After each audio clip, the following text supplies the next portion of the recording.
Right, so there has been cause for some concern about the future of Crash Bandicoot and Spyro the Dragon because of some of Activision's recent decision making. And I was debating whether I wanted to make a proper video about this, whether I wanted to sit down, do the research, write up a script, and really dive into this subject. Quite obviously, that didn't happen. I thought it would just be easier to have a bit of a one-on-one chat, a bit of a one-on-one conversation about this. I feel like that would get my thoughts across better, and I could really just speak my mind without having to worry about covering all the bases, just sort of get my voice out there. Almost like a podcast, except I'm completely alone. I've got no one to talk to, I'm just talking to myself. Which is pathetic, but we'll just roll with it. So if you weren't aware, a couple of days ago, I think it was a couple of days ago, it might have been longer than that, but Toys for Bob announced that they would be supporting development for Call of Duty Warzone. And people did not react well to that. People didn't like that, and I understand why. If you were unaware, Toys for Bob were the lead developers for Crash Bandicoot 4 It's About Time. Before that, they led development on Spyro Reignited, the Spyro remakes, and before that, they worked on Skylanders. So they're quite well versed in the area of sort of cartoony, colourful, kid-friendly games, and they're quite good at it. I don't think that's up for debate. I think people generally have accepted that Toys for Bob are quite good at that sort of genre. So to see them be, I guess, assigned to be a Call of Duty support team it does suck. Like, it leaves a bad taste in my mouth. I don't like that. Seems a waste of talent to me. But I think there is definitely more to it than, they're just throwing everything aside for Call of Duty. I don't think they would do that. I don't think that's a smart business decision. I think they would know that would cause backlash if they did that. So I think there's more to this whole story that we're not seeing. But yeah, that's the gist of it. Toys for Bob have been announced to be supporting development of Call of Duty. People don't like that, and that's sort of what this whole kerfuffle is about. Some people are comparing it to what happened to Vicarious Visions not too long ago. I'm not ready to sort of equate the two, because I don't think they're quite the same. If you're unaware, I think it was a couple months ago, Vicarious Visions, who developed the Insane trilogy, and Tony Hawk's Pro Skater 1 and 2, they did all those remakes. They did a fantastic job. It was revealed that Vicarious Visions would be fully dedicated to assisting Blizzard with their main titles, which basically means that they're just a support developer for Blizzard, and they won't be leading development on any of their own projects, which sucks, because they're very talented developers, and I think, they deserve a better fate than that. But that's what's happened. There's not much we can do about that. I don't think what's happening with Toys for Bob is as extreme as that. We don't know enough about what's going on with Toys for Bob to be able to say that, I don't think. But it seems to be a similar sort of thing. They're sort of straying away from doing their own thing and supporting something else. That seems to be what people are comparing the two for. So what I did is, I read a couple of articles to sort of get a better idea of what was going on.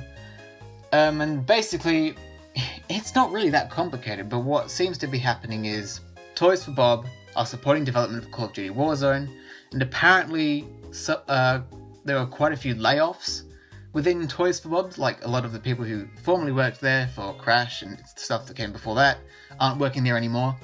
I'm not really sure how true that is. Apparently Nicholas Cole, who was, I believe, under temporary contract as a character designer and artist for Toys for Bob, he apparently said that people he worked with directly during that time had been let go. Look, I can't verify that. I don't know how true that is. I don't know why he would lie about it, but it is a possibility that could be misinformation. And Activision have said, like in these articles that I read, Activision has said that Toys for Bob There were no layoffs of there. Any reports of layoffs are incorrect. There has not... I'll read the quote out that I have. Reports of layoffs at Toys for Bob are incorrect. There has not been a reduction in personnel recently at the studio.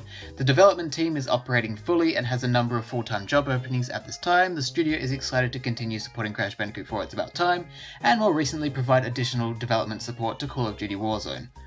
Now that statement from Activision, I don't know, it kind of puts it in a different light, because it seems to imply that Toys for Bob is still operating as they were before, and they are also helping with Call of Duty.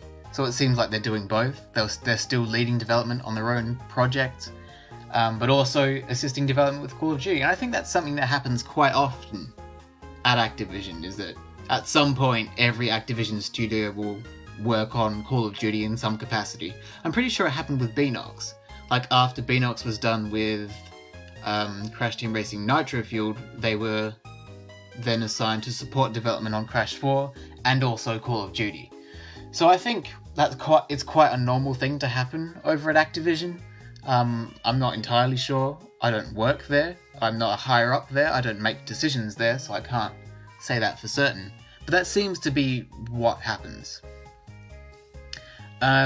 So I don't. What I think is happening is there is, like, I guess, some downtime for Toys for Bob. They're not leading any projects right now, so they're just supporting other developers, and Call of Duty is one of them. I think that is a possibility. But it could also be that they're being fully dedicated to Call of Duty, and I don't like that. Call of Duty already has every development team under the sun working on it, and I don't think they need that. So, like, unless Call of Duty is in such a terrible state that they need to go, right, this is an emergency, we need all hands on deck for this, we need everyone working on this so it's a presentable product. Unless something like that's happening, I don't really see why they would turn Toys for Bob into a pure Call of Duty support studio. That doesn't make any sense.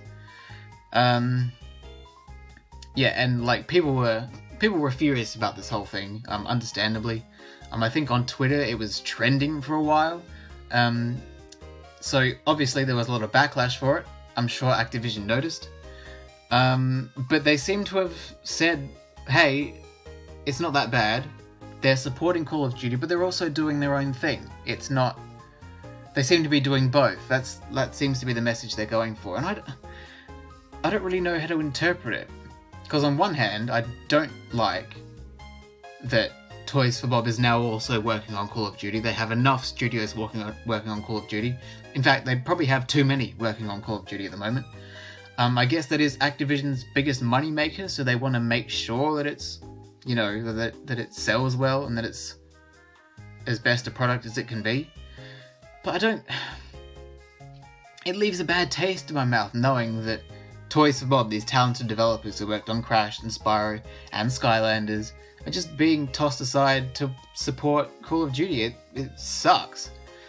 But then on the other hand, it seems that they're not being fully dedicated to Call of Duty. They might be, I don't know, they might be supporting Beanox who is developing something, or they might be supporting another studio who is working on a new title.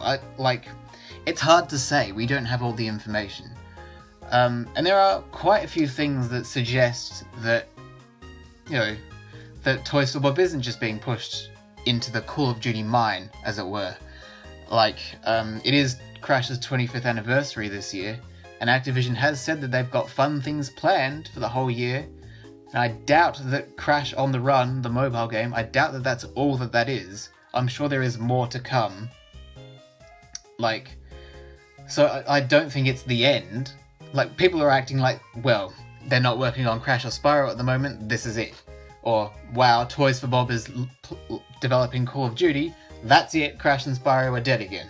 I don't think it's that extreme, because Crash and Spyro have done really well commercially since their revivals.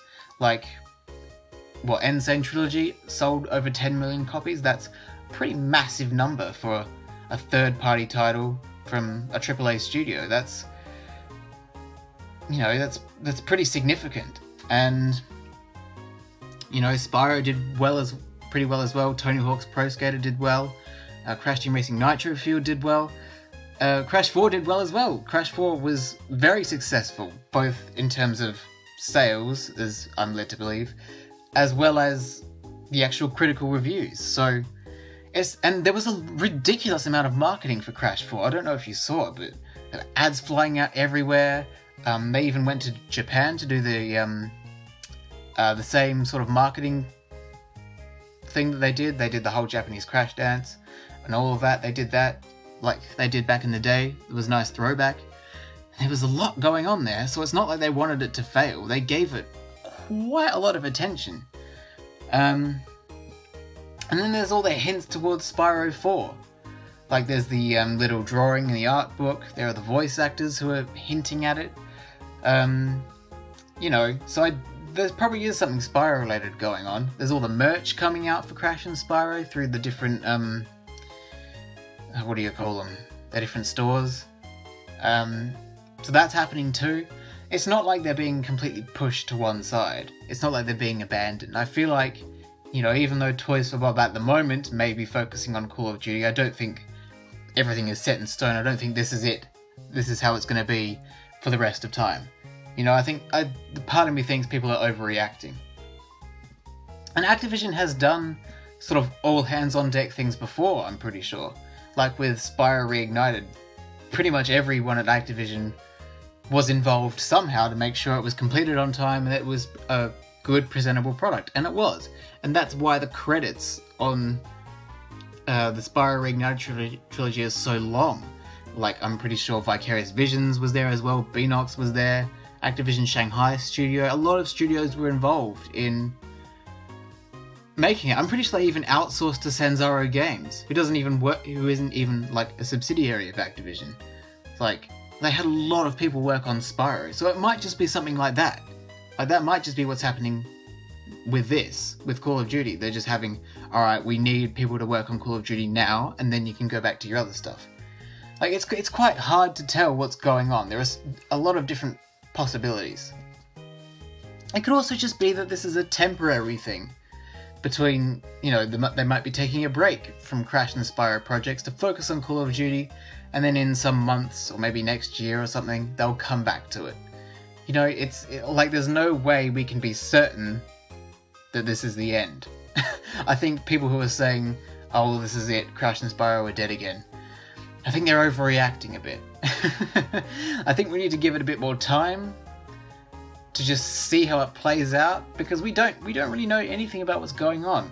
Toys for Bob have just said that they're working on Call of Duty. That's all the information we have.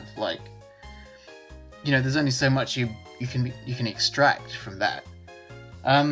So I guess I'll just give my general final thoughts on the whole thing. I think regardless of how drastic this change is, it's a bad move anyway. Like, Call of Duty has enough people working on it. It's already so commercially successful. I don't really see the need to have more hands working on it. Unless it's in a condition where it's doomed to fail, and they need every spare pair of hands they can get to work on it. I don't see why they need more studios to work on it. So I think it's a bad move, regardless. And like I said, Toys for Bob have shown to be excellent developers when handling things like Crash, like Spyro, like Skylanders. So it does seem a waste to turn them into a Call of Duty support team. But it just doesn't need any more support than it already has. I'm pretty sure Call of Duty, with each game they bring out, they rotate studios who make them.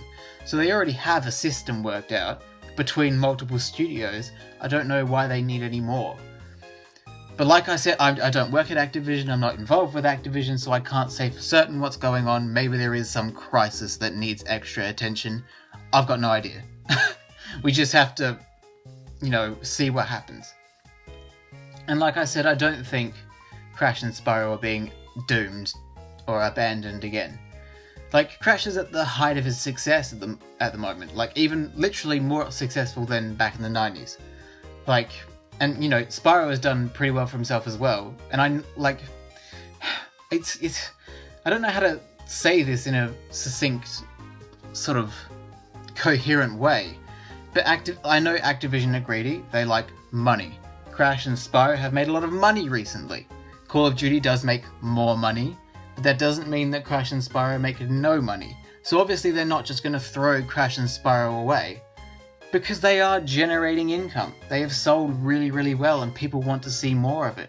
So Activision are a very greedy company, but they are smart enough to know when something is worth keeping.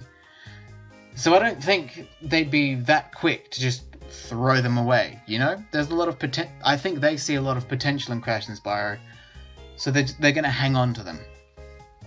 And I definitely think there will be more Crash and Spyro stuff to come. I don't know in what magnitude, I don't know how big it's going to be, but I'm not going to jump to the conclusion that this is it and they've been abandoned completely. I think that's a foolish conclusion to jump to. So I think I don't have set thoughts about it. I don't like that Toys for Bob are working on Call of Duty, but I don't think it's the end of the world. So I'm going to wait to see what to see what happens with the situation and see how it develops before I make any, solid conclusions about it. So, even though I'm not happy about the whole thing, I don't think this is the end of Crash and Spyro's revival. I do think there is more to come.